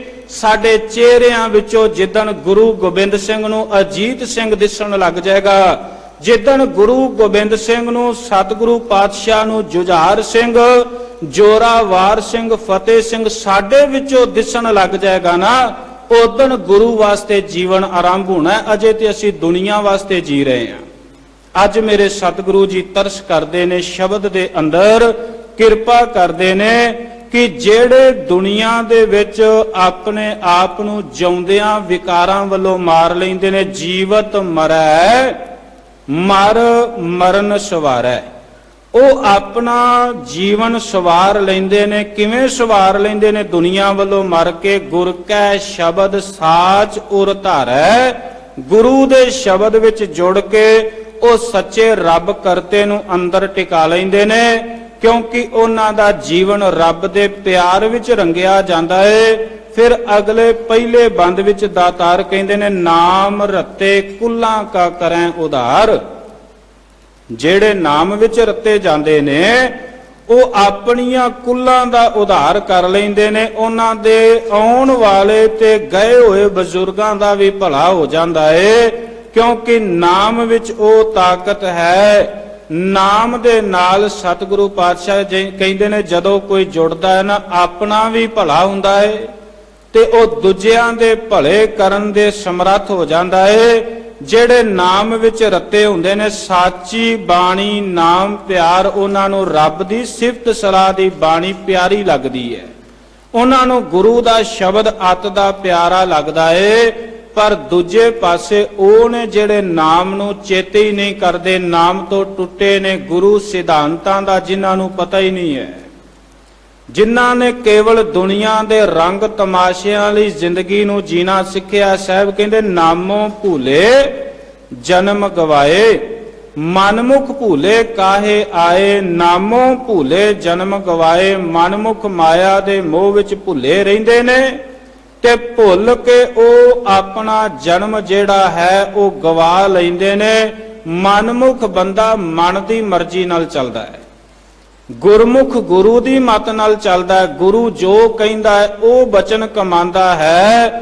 ਗੁਰੂ ਦੇ ਭੈ ਵਿੱਚ ਤੁਰਦਾ ਹੋਇਆ ਜਿਹੜਾ ਗੁਰਮੁਖ ਹੈ ਨਾ, ਸਤਿਗੁਰੂ ਪਾਤਸ਼ਾਹ ਕਹਿੰਦੇ ਨੇ ਉਹ ਫਿਰ ਗੁਰੂ ਦੀ ਮੱਤ ਅਨੁਸਾਰ ਜਿਉਂਦਿਆਂ ਦੁਨੀਆ ਵੱਲੋਂ ਮਰਦਾ ਹੈ। ਗੁਰਮੁਖ ਮਰਦਾ ਕਿਵੇਂ ਹੈ? ਉਹ ਅੰਦਰ ਦੀ ਹਉਮੈ ਜਿਹੜੀ ਇਹ ਦੂਰ ਕਰ ਲੈਂਦਾ ਏ। ਉਹ ਪੈਰਾਂ ਵਿੱਚ ਡਿੱਗ ਕੇ ਪਾਖਾਕ ਬਣ ਕੇ ਆਪਣੇ ਪਿਆਰੇ ਦੇ ਦਰ ਤੇ ਪ੍ਰਵਾਨ ਹੋਣ ਜੋਗਾ ਹੋ ਜਾਂਦਾ ਏ। ਜੋ ਕੁਝ ਰੱਬ ਕਰਦਾ ਹੈ ਉਹਦੇ ਕੀਤੇ ਨੂੰ ਸੱਤ ਕਰਕੇ ਮੰਨਦਾ ਹੈ। ਉਹ ਦੁਨੀਆ ਵਿੱਚ ਰਹਿੰਦਾ ਹੈ ਮਹਿਮਾਨ ਦੀ ਤਰ੍ਹਾਂ, ਪ੍ਰਾਹੁਣੇ ਦੀ ਤਰ੍ਹਾਂ ਰਜ਼ਾ ਵਿੱਚ ਰਹਿੰਦਾ ਹੈ ਤੇ ਕਰਤੇ ਦੀ ਕੁਦਰਤ ਤੋਂ ਕੁਰਬਾਨ ਜਾਂਦਾ ਹੈ। ਸਦਾ ਲੇਪ ਅਲੇਪ ਤੇ ਨਿਰਵਾਣ ਰਹਿੰਦਾ ਏ। ਭਾਈ ਗੁਰਦਾਸ ਨੇ ਜ਼ਿਕਰ ਕੀਤਾ, ਕਹਿਣ ਲੱਗੇ ਗੁਰਮੁਖ ਹਉਮੈ ਪਰ ਹਰੈ, ਮਨ ਭਾਵੈ ਖਸਮੈ ਦਾ ਪਾਣਾ। ਪੈਰੀ ਪੈ ਪਾ ਖਾਕ ਹੋਏ, ਦਰਗਹਿ ਪਾਵੈ ਮਾਨ ਨਿਮਾਣਾ। ਵਰਤ ਮਾਨ ਵਿੱਚ ਵਰਤਦਾ, ਕਰਨੈ ਹਾਰ ਸੋਈ ਪਰਵਾਨਾ। ਕਾਰਨ ਕਰਤਾ ਜੋ ਕਰੈ, ਸਿਰ ਧਰ ਮਨ ਕਰੈ ਸ਼ੁਕਰਾਨਾ। ਉਹ ਸ਼ੁਕਰਾਨਾ ਕਰਦਾ ਪ੍ਰਮਾਤਮਾ ਦਾ। ਉਹ ਹਰ ਵਕਤ ਸ਼ੁਕਰ ਵਿੱਚ ਰਹਿੰਦਾ ਏ। ਕਦੀ ਰੱਬ ਨੂੰ ਉਲਾਮੇ ਨਹੀਂ ਦਿੰਦਾ ਪਦਾਰਥਾਂ ਕਰਕੇ, ਰੱਬਾ ਆ ਨਹੀਂ ਦਿੱਤਾ, ਆ ਨਹੀਂ ਦਿੱਤਾ। ਉਹ ਕਦੀ ਸੋਚ ਕੇ ਵੇਖੋ, ਗੁਰੂ ਕੇ ਸਿੱਖੋ, ਕੱਚੀ ਗੜੀ ਵਿੱਚ ਸ਼ੁਕਰ ਕਰਨ ਵਾਲੇ ਨੇ ਸਾਨੂੰ ਸ਼ੁਕਰ ਕਰਨਾ ਕਿਵੇਂ ਸਿਖਾਇਆ ਹੈ, ਸ਼ੁਕਰ ਕਿਵੇਂ ਕਰਨਾ ਸਿਖਾਇਆ ਹੈ। ਪੁੱਤਰ ਸ਼ਹੀਦ ਹੁੰਦੇ ਨੇ, ਸਤਿਗੁਰੂ ਜਕਾਰੇ ਬੁਲਾ ਬੁਲਾ ਕੇ ਸ਼ੁਕਰ ਕਰਦੇ ਨੇ। ਸਤਿਗੁਰੂ ਕਹਿੰਦੇ ਤੈਨੂੰ ਕਦੀ ਜ਼ਿੰਦਗੀ ਵਿੱਚ ਇਹੋ ਜਿਹਾ ਸਮਾਂ ਵੀ ਵੇਖਣਾ ਪੈ ਨਾ, ਤੂੰ ਰੱਬ ਦਾ ਸ਼ੁਕਰ ਕਰੀਂ ਤੇ ਸ਼ੁਕਰ ਕਰੇਗਾ ਉਹ ਜਿਹੜਾ ਦੁਨੀਆ ਦੇ ਮੋਹ ਵੱਲੋਂ ਮਰਿਆ ਹੋਇਆ ਹੈ, ਜਿਹੜਾ ਦੁਨੀਆ ਦੇ ਦੇਹ ਅਧਿਆਸ ਵੱਲੋਂ ਉੱਚਾ ਉੱਠ ਜਾਂਦਾ ਏ। ਕਾਰਨ ਕਰਤਾ ਜੋ ਕਰੈ, ਸਿਰ ਧਰ ਮਨ ਕਰੈ ਸ਼ੁਕਰਾਨਾ। ਇਹ ਗੁਰੂ ਵੱਲ ਸ਼ਬਦ ਵੱਲ ਜਿਹੜੇ ਜਨਮ ਲੈਂਦੇ ਨੇ, ਜਿਨ੍ਹਾਂ ਦਾ ਜਨਮ ਸ਼ਬਦ ਦੇ ਘਰ ਵਿੱਚ ਹੁੰਦਾ ਹੈ, ਤੇ ਜਿਹੜੇ ਗੁਰਮੁਖ ਦੁਨੀਆ ਦੀ ਵਾਸ਼ਨਾ ਵੱਲੋਂ ਮਰਦੇ ਨੇ ਨਾ, ਉਹ ਫਿਰ ਰਾਜੀ ਹੋਏ ਰਜ਼ਾਏ ਵਿੱਚ ਦੁਨੀਆ ਦੇ ਅੰਦਰ ਰਹਿੰਦਿਆਂ ਰੱਬ ਦੀ ਰਜ਼ਾ ਵਿੱਚ ਰਾਜੀ ਹੋ ਕੇ ਰਹਿੰਦੇ ਨੇ। ਕਿਵੇਂ? ਦੁਨੀਆ ਅੰਦਰ ਜਿਉਂ ਮਹਿਮਾਨਾ, ਜਿਵੇਂ ਪ੍ਰਾਹੁਣਾ ਜਿਹੜਾ ਹੈ ਉਹ ਦੁਨੀਆ ਦੇ ਵਿੱਚ ਕਿਸੇ ਦੇ ਘਰ ਜਾਂਦਾ ਹੈ ਤੇ ਅਗਲੇ ਦੀ ਬਣਾਈ ਹੋਈ ਚੀਜ਼ ਨੂੰ ਬੜੇ ਪਿਆਰ ਨਾਲ ਛਕਦਾ ਹੈ, ਉਹਨਾਂ ਦਾ ਸਤਿਕਾਰ ਰੱਖਦਾ ਹੈ। ਇਸੇ ਤਰ੍ਹਾਂ ਰੱਬ ਦਾ ਪਿਆਰਾ ਰੱਬ ਦੀ ਰਜ਼ਾ ਵਿੱਚ ਤੁਰਦਾ ਹੈ। ਉਹ ਗੁਰੂ ਦਾ ਪਿਆਰਾ ਜਿਹੜਾ ਸ਼ੁਕਰ ਵਿੱਚ ਭਿੱਜਾ ਰਹਿੰਦਾ ਹੈ, ਉਹ ਇਸ ਤਰ੍ਹਾਂ ਜ਼ਿੰਦਗੀ ਨੂੰ ਜਿਉਂਦਾ ਹੈ। ਵਿਸਮਾਦੀ ਵਿਸਮਾਦ ਹੋਏ, ਕਾਦਰ ਕੁਦਰਤ ਨੂੰ ਕੁਰਬਾਨਾ। ਲੇਪ ਅਲੇਪ ਸਦਾ ਨਿਰਵਾਣਾ।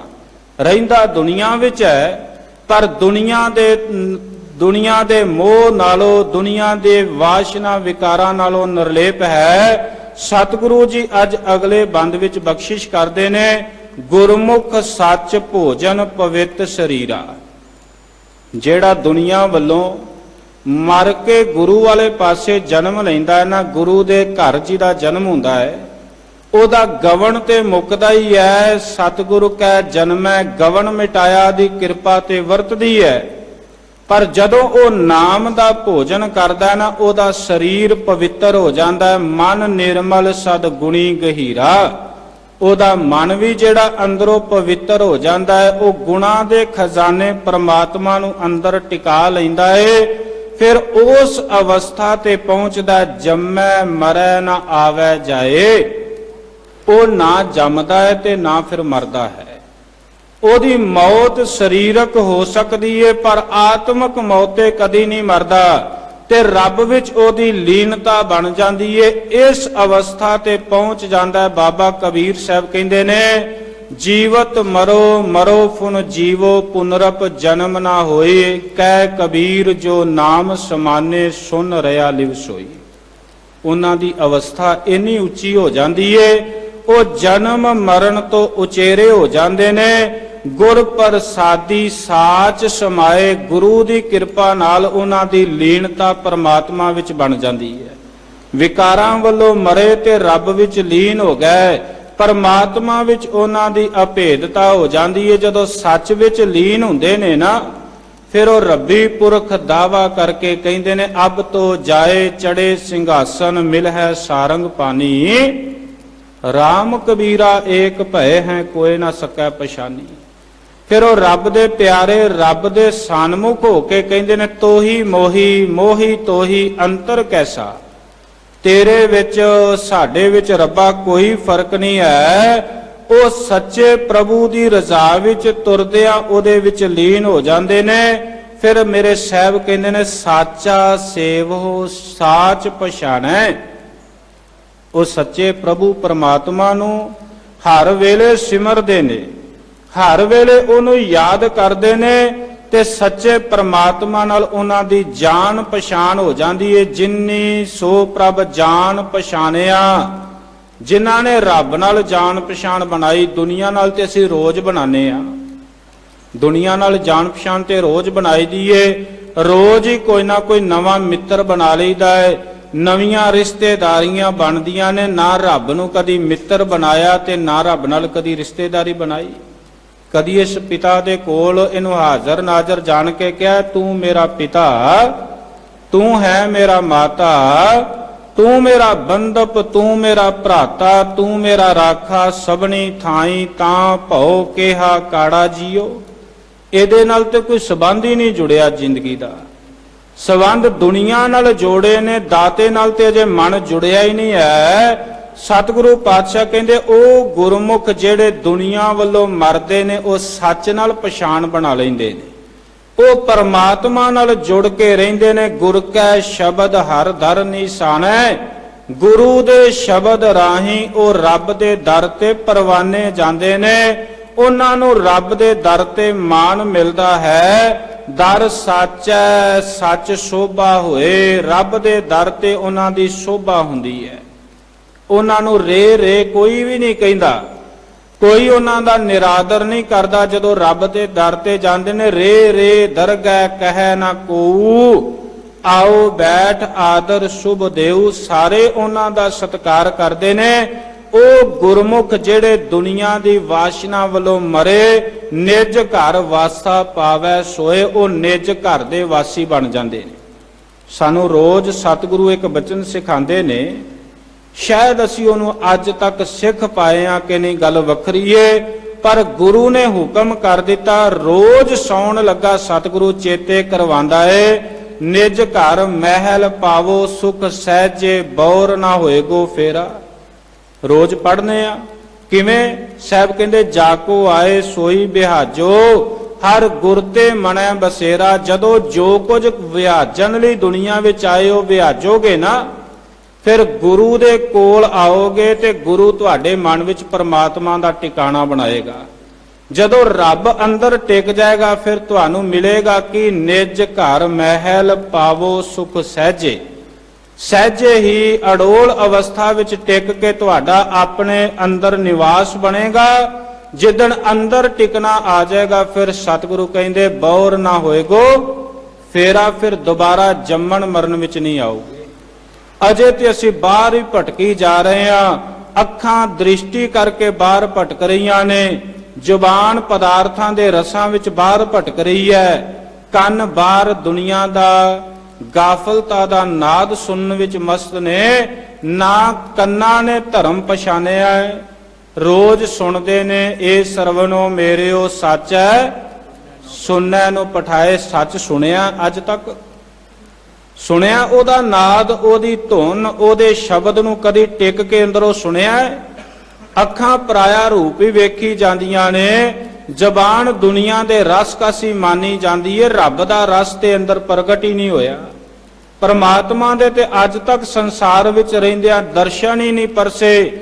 ਬੋਲਦਾ ਰੋਜ਼ ਸਭ ਮੈਂ ਜੋਤ ਜੋਤ ਹੈ ਸੋਏ, ਪੜਦਾ ਜ਼ਰੂਰ ਕਿ ਰੱਬ ਦੀ ਜੋਤ ਸਾਰਿਆਂ ਵਿੱਚ ਹੈ, ਪਰ ਕਿਵੇਂ ਪਤਾ ਲੱਗੇ ਰੱਬ ਦੀ ਜੋਤ ਹੈ? ਜਿਵੇਂ ਪ੍ਰਗਟ ਹੋਣੀ ਸੀ ਉਹ ਤੇ ਦੇਖਿਆ ਹੀ ਨਹੀਂ। ਗੁਰ ਸਾਖੀ ਜੋਤ ਪ੍ਰਗਟ ਹੋਏ, ਗੁਰੂ ਦੀ ਸਿੱਖਿਆ ਨਾਲ ਇਹ ਜੋਤ ਪ੍ਰਗਟ ਹੋਣੀ ਸੀ, ਦਿਸਣਾ ਸੀ ਰੱਬ ਸਾਰਿਆਂ ਵਿੱਚ। ਭਾਈ ਕਨ੍ਹਈਏ ਨੂੰ ਦਿਸਿਆ ਨਾ ਸਾਰਿਆਂ ਵਿੱਚ, ਦੁਸ਼ਮਣਾਂ ਵਿੱਚ ਵੀ ਦਿਸਿਆ, ਮਿੱਤਰਾਂ ਵਿੱਚ ਵੀ ਦਿਸਿਆ, ਤੇ ਉਹ ਇੱਕੋ ਗੁਰੂ ਦੇ ਰੂਪ ਨੂੰ ਵੇਖ ਕੇ ਜਲ ਛਕਾਈ ਜਾਂਦਾ ਸਾਰਿਆਂ ਨੂੰ। ਉਹ ਵੀ ਜਿਹੜੀ ਸਿੱਖਿਆ ਸੀ, ਫਿਰ ਸਾਹਿਬ ਕਹਿੰਦੇ ਕਦੋਂ ਤੇਰੇ ਅੰਦਰ ਆਏਗੀ, ਨਿਜ ਘਰ ਵਾਸਾ ਪਾਵੈ ਸੋਏ। ਨਿਜ ਘਰ ਵਿੱਚ ਤੇਰਾ ਟਿਕਾ ਬਣੇਗਾ। ਸਤਿਗੁਰੂ ਜੀ ਬਚਨ ਕਰਦੇ ਨੇ, ਆਪ ਅਭੁੱਲ ਸੱਚਾ ਸੱਚ ਸੋਏ। ਉਹ ਰੱਬ ਆਪ ਅਭੁੱਲ ਹੈ, ਸਦਾ ਥਿਰ ਰਹਿਣ ਵਾਲਾ ਏ। ਉਹ ਪਰਮਾਤਮਾ ਕਦੀ ਭੁੱਲ ਨਹੀਂ ਕਰਦਾ। ਹੋਰ ਸਭ ਭੁੱਲੈ ਦੂਜੈ ਪਤ ਖੋਏ। ਹੋਰ ਸਾਰੇ ਭੁੱਲਦੇ ਨੇ, ਰੱਬ ਕਦੀ ਨਹੀਂ ਭੁੱਲਦਾ। ਭੁੱਲਣ ਅੰਦਰ ਸਭ ਕੋ ਅਭੁੱਲ ਗੁਰੂ ਕਰਤਾਰ। ਗੁਰੂ ਤੇ ਪਰਮਾਤਮਾ ਕਦੀ ਭੁੱਲਦਾ ਨਹੀਂ। ਅਖੀਰਲੇ ਬਚਨ ਵਿੱਚ ਦਾਤਾਰ ਕਹਿੰਦੇ ਨੇ, ਸਾਚਾ ਸੇਵੋ ਸਾਚੀ ਬਾਣੀ, ਨਾਨਕ ਨਾਮੇ ਸਾਚ ਸਮਾਣੀ। ਹੈ ਨਾਨਕ, ਉਹ ਪਰਮਾਤਮਾ ਨੂੰ ਸਦਾ ਸਿਮਰੋ, ਉਹਦੀ ਸਿਫਤ ਸਲਾਹ ਦੀ ਬਾਣੀ ਨਾਲ ਜੁੜੋ। ਜਦੋਂ ਹੈ ਨਾਨਕ ਉਹਦੇ ਨਾਮ ਵਿੱਚ ਜੁੜੋਗੇ, ਤੁਹਾਡੀ ਲੀਨਤਾ ਪਰਮਾਤਮਾ ਵਿੱਚ ਬਣ ਜਾਏਗੀ। ਸੱਚ ਵਿੱਚ ਤੁਸੀਂ ਲੀਨ ਹੋ ਜਾਓਗੇ। ਸਤਿਗੁਰੂ ਦੀਨ ਦਿਆਲ ਕਿਰਪਾਲੂ ਜੀ ਤਰਸ ਕਰਨ। ਅਸੀਂ ਜਿਉਂਦਿਆਂ ਦੁਨੀਆ ਦੀ ਵਾਸ਼ਨਾ ਵੱਲੋਂ ਮਰ ਕੇ ਗੁਰੂ ਦੇ ਦਰ ਤੇ ਪ੍ਰਵਾਨ ਹੋਣ ਦਾ ਯਤਨ ਕਰਦੇ ਹਾਂ। ਪਦਾਰਥਾਂ ਦੇ ਰਸਾਂ ਤੋਂ, ਦੁਨੀਆ ਦੇ ਵਿਕਾਰਾਂ ਤੋਂ ਮਨ ਨੂੰ ਹੋੜਦਿਆਂ ਹੋਇਆਂ ਗੁਰੂ ਦਰ ਤੇ ਪ੍ਰਵਾਨ ਹੋਣ ਵਾਸਤੇ ਸਤਿਗੁਰੂ ਦੇ ਬਚਨਾਂ ਨੂੰ ਜੀਵਨ ਦੀ ਟੇਕ ਬਣਾਈਏ।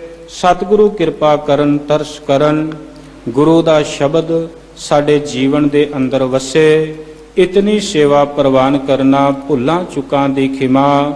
ਕੋਟਾਨ ਕੋਟ ਧੰਨਵਾਦ ਸ਼ੁਕਰਾਨਾ ਸਤਿਗੁਰੂ ਗੁਰੂ ਗ੍ਰੰਥ ਸਾਹਿਬ ਮਹਾਰਾਜ ਸੱਚੇ ਪਾਤਸ਼ਾਹ ਜੀ ਦਾ, ਜਿਨ੍ਹਾਂ ਆਪ ਵਿੱਚ ਵਰਤ ਕੇ ਆਪਣੇ ਦਰ ਦੀ ਸੇਵਾ ਲਈ ਹੈ। ਗੁਰੂ ਹਰਿਕ੍ਰਿਸ਼ਨ ਮਹਾਰਾਜ ਕਿਰਪਾਲੂ ਦਾਤਾਰ ਜੀ ਦਾ ਸ਼ੁਕਰਾਨਾ। ਸਿੰਘ ਸਹਿਬਾਨ ਜੀ ਦਾ ਧੰਨਵਾਦ, ਜਿਨ੍ਹਾਂ ਪਿਆਰ ਨਾਲ ਮਾਣ ਬਖਸ਼ਿਆ ਹੈ। ਦਿੱਲੀ ਸਿੱਖ ਗੁਰਦੁਆਰਾ ਪ੍ਰਬੰਧਕ ਕਮੇਟੀ, ਸਾਰੇ ਸੱਜਣਾਂ ਦਾ ਧੰਨਵਾਦ, ਜਿਨ੍ਹਾਂ ਆਪ ਸੰਗਤਾਂ ਦੇ ਦਰਸ਼ਨ ਕਰਵਾਏ ਨੇ। ਗੁਰੂ ਕਿਰਪਾ ਬਖਸ਼ ਰਹਿਮਤ ਕਰੇ। ਇਸੇ ਤਰ੍ਹਾਂ ਰਹਿੰਦੇ ਸਵਾਸਾਂ ਤੱਕ ਆਪਣੇ ਦਰ ਦੀ ਸੇਵਾ ਲੈਂਦੇ ਰਹਿਣ। ਆਪ ਸੰਗਤਾਂ ਦਾ ਧੰਨਵਾਦ। ਭੁੱਲ ਚੁੱਕ ਦੀ ਖਿਮਾ। ਵਾਹਿਗੁਰੂ ਜੀ ਕਾ ਖਾਲਸਾ, ਵਾਹਿਗੁਰੂ ਜੀ ਕੀ ਫਤਿਹ।